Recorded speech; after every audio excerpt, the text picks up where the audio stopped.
Okay, on the foothills of failed drag queen, smoky eye sociopath, vice president of the United States, who's changed his name 3 times. Of course, I'm talking about J.D. Vance, whom we refer to as Little Smokey.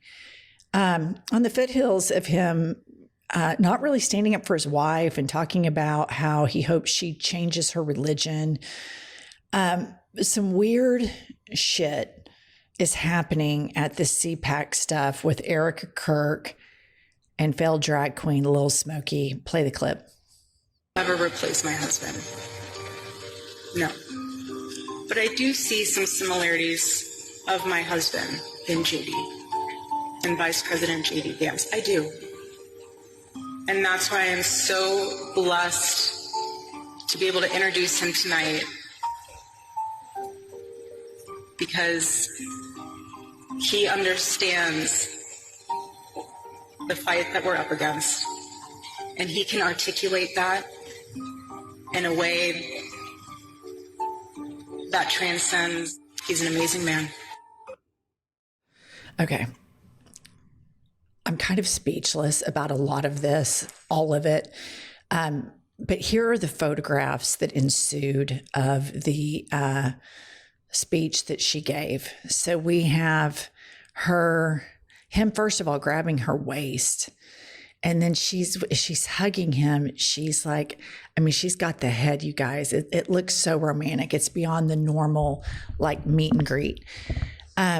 So this is really, really bizarre to me. And it's interesting that throughout this entire situation with Charlie Kirk, nobody has talked about how preventable his death was. Nobody on the right is talking about gun control. He was shot in cold blood on a campus where guns should be banned, and by somebody, we think, allegedly radicalized online, to the right or to the left, who knows, because I haven't seen any evidence to the contrary, and all I've seen is a gag order from the Trump administration. But instead, they're still like trotting out all of this stuff. And she says, J.D. Vance understands the fight that they're up against. And I don't even know what that is. Is the fight they're up against the libs? Is that what it is? Is it to make America a Christian nationalist nation and for all of the women in America to be like Stepford wives like that? I just think the whole thing is weird as shit. And I just want to say, can you imagine the freak out that would happen if Kamala Harris introduced Gavin Newsom like that and then hugged him like that? I mean, this was the political party that said that she slept her way to the top and all of these sexist, misogynist things. This woman's husband was just killed, and then that just happened. And it's just weird as shit. And it's the family values party and all of this stuff, the pro-life party, yet nobody can talk about gun control. I just thought that was eyebrow raising, to say the least.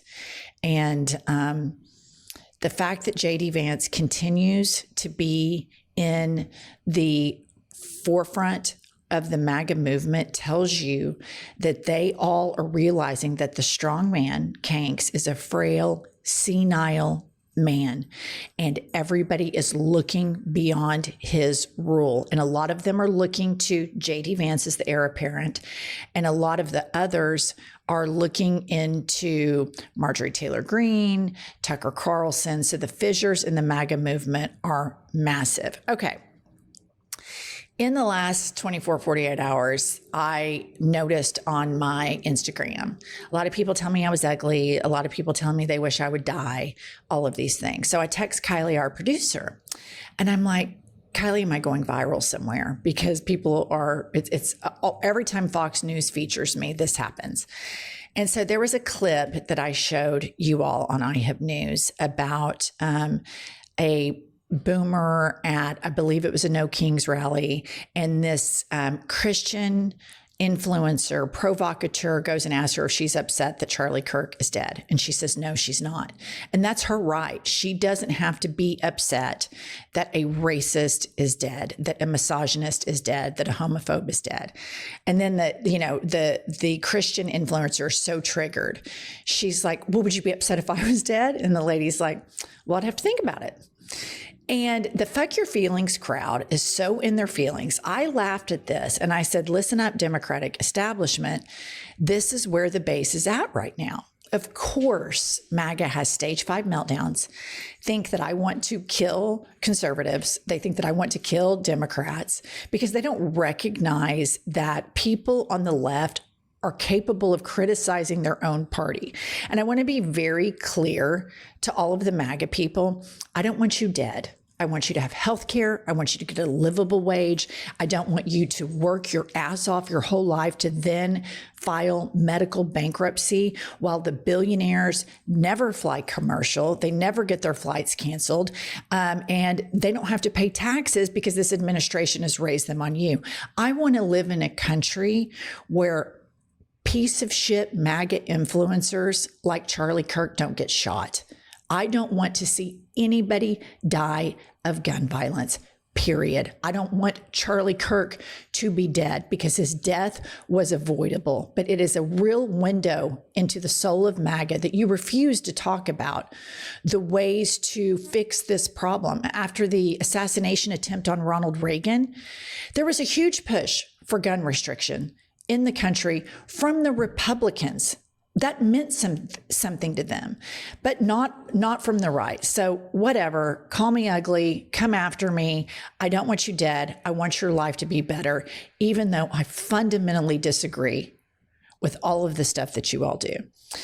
And this is the same point that Charlemagne the God is making right here, that I made in the clip that now everybody's, trigger city about. And it is that the Democratic establishment is failing us. They are failing us miserably. And of course, I'm talking about Chuckles and Apac Shakur, Hakeem Jeffries. And let's just hear a little bit of Charlemagne the God on The Daily Show. Should be focused on is picking exciting new candidates. What you got? Maine Governor Janet Mills has launched a bid for Senate. The 77-year-old was heavily recruited by Senate Minority Leader Chuck Schumer to join the race. If Mills wins, she would be the oldest freshman senator in U.S. history. Damn. This is the new candidate, okay? She shouldn't be running for Senate. She should be throwing her Titanic necklace back into the ocean, okay? You know what? Forget it. Look at Zoran Mondani, okay?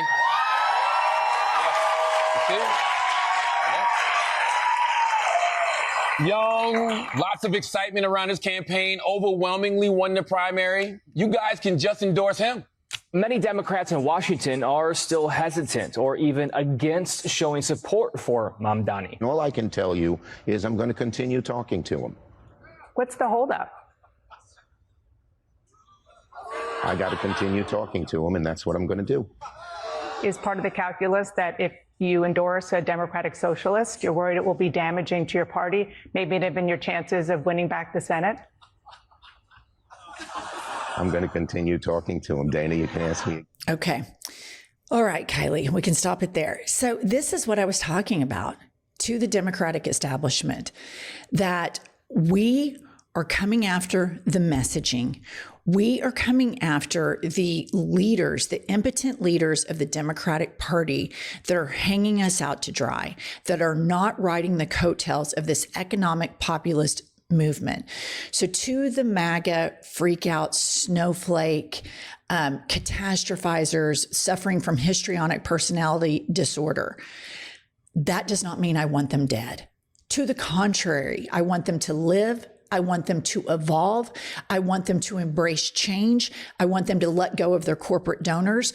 I want them to embrace policies that are not beholden to corporations that always dick over the American worker. To the contrary, I want these Democratic establishment politicians to evolve and quit behaving as the party of the status quo. And to the MAGAs, I do not want you dead. I want you to have fucking health care, and I want you to be able to go to a rally safely and not get shot by a gun, because it is the most preventable deaths that we could prevent in this country. But politicians refuse to do it because guess what? They're paid off by the gun lobby. And they scare the shit out of you all the time, thinking that everybody's coming after you and you have to have a gun. And the fact of the matter is, if you have a gun in your house, somebody you love is way more likely to get killed by that gun than an intruder. And those are just the facts. All right, moving along. We have some really dangerous things happening.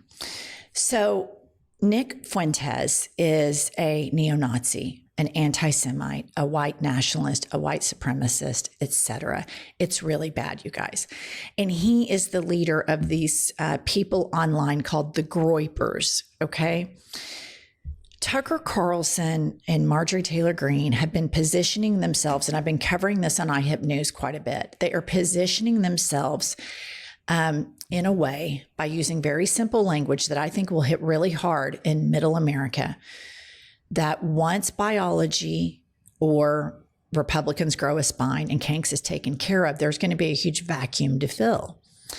And so Tucker seems to be expanding his tent, and he and Nick Fuentes collaborated. And this should be disqualifying, but it wasn't for Trump. Trump invited Nick Fuentes to Mar-a-Lago, and he got elected again. So now the Heritage Foundation, which normally would have said, okay, this is disqualifying, is basically saying, okay, we're going to bend the knee and we're going to expand our big tent racist party to the neo-Nazis, to the real anti-Semites. And I want to read this tweet to you before I play the video. Yashar Ali says, a watershed moment. The president of Heritage Foundation and Heritage Action, Kevin Roberts, Texas, has announced that the organization is standing by Tucker Carlson in the aftermath of Tucker's interview with neo-Nazi Nick Fuentes. This isn't Kevin bending his knee to Trump. This is something new. In his statement, Kevin condemns what he calls a venomous coalition that is sowing division by attacking Tucker. That venomous coalition includes MAGA Republicans as well as Jewish conservative commentators, activists, and donors. Kevin also frames Nick Fuentes' rhetoric as worthy of debate rather than something to be condemned outright. A shift like this would have been unthinkable for Heritage just 3 years ago. So in all of the tiptoeing that everybody has to do when you criticize the Israeli government out of fear of being called an anti-Semite, I want to remind you of this. I encourage people right now to criticize the American government, and I personally do not feel aggrieved by that, because that government, Kanks' government, this fascist regime, deserves all of the hellfire damnation criticism that it can be thrown at it. The same goes for Israel. That government deserves all of the criticism in the world. That does not mean that you don't support the Jewish plight or Jewish safety or the Jewish people, because in actuality, all of the human rights are connected. Islamophobia is connected to anti-Semitism, is connected to sexism, homophobia, racism, and on and on. None of us are free until all of us are free. It has to be universal human rights. The Heritage Foundation wants white supremacist human rights. That's why they are so willing to throw real, hateful, hardcore anti-Semites into the mix. And I will say to the Zionist, and I've been saying this for a long time, if you start playing patty cake with these people who are clearly anti-Semitic, at some point they will turn the knives on you. And Benjamin Netanyahu and a lot of these Zionist donors and the IDF made a calculation, because Biden offered them the exact same ceasefire deal that Kanks and Benjamin Netanyahu just rolled out. But Benjamin Netanyahu didn't want Kamala to win. He wanted Kanks to win. Well, why would he want a guy to win whose donors and supporters have neo-Nazi flags at the rallies? Clarence Thomas's biggest donor collects Nazi dishes as a hobby. This Mr. Crow out of Dallas. Why would they do that? Well, because their ambitions are, we need somebody that is so, that has such a disdain for human rights that they won't have any issue at all giving us money if we continue to ethnically cleanse Gaza, because they might hate Jews, but they hate Arabs too. And so let's just get the money while we can, and then we can develop the Strip into Israel, and we can give them ownership in it. Well, now they've really, really invited these hardcore neo-Nazis into the party. And this is my thing. Like Kash Patel, at some point, your brown skin is going to be a liability to these white supremacists. We're already seeing this play out with Usha Vance. Scott Bessent, the gay Secretary of the Treasury. You think you're going to remain, you think you're going to stay on the chopping block when these Heritage Foundation, hardcore, white supremacist, anti-gay people, they're not doing all this for Trump. They're doing it because they want white supremacist Christian reign in America for decades. And they've been playing this game and setting this up long before Donald Trump ever descended on the escalator. So this is really scary shit. I'm hopeful that this swing, this really, really far swing to the right that doesn't seem to include Kanks at all, is a part of my theory that these fissures are really forming and that people in the inner circle know that his health is horrible. The dementia we've all seen is through the roof. And so the frailty of this strong man is causing all of these fissures to exacerbate. And this really, really hard pendulum swing to the right always causes it to go back the other way. And hopefully, if we're able to have midterms, it goes back the other way and we get rid of the leadership of Jeffries and we get rid of the leadership of Schumer and replace them with non-beholden fighters that don't govern incrementally, that put their foot on the accelerator and cram change and reform and civil liberties and regulations on unrestrained capitalism. They just go bananas with all of that, because when government works for people, both parties like it. And lastly, I just want to leave you with how incompetent this administration is. So you may remember Kanks has done multiple caps lock tweets at like 1 a.m. and 2 a.m. regarding Tylenol and his apparent sleepless concern that pregnant women are going to take Tylenol and then give birth to autistic children. Number one, this is dangerous because this is putting some sort of dark cloud over people with autism that is unnecessary. And number two, it's not based on science or research. So Kylie put up this headline.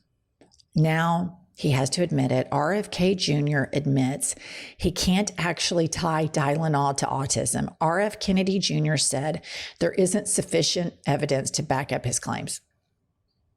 I'm just so speechless over all of this fucking insanity that the president of the United States, like 72 hours ago, while he's in Asia, embarrassing himself and the country and putting on a master class on how to travel with dementia. And he is cap locks tweeting about this Tylenol shit. And then RFK Jr. admits it, that it's all bullshit. So, all right. That's all we have for this episode. Please like and subscribe, and we'll be back later with more news.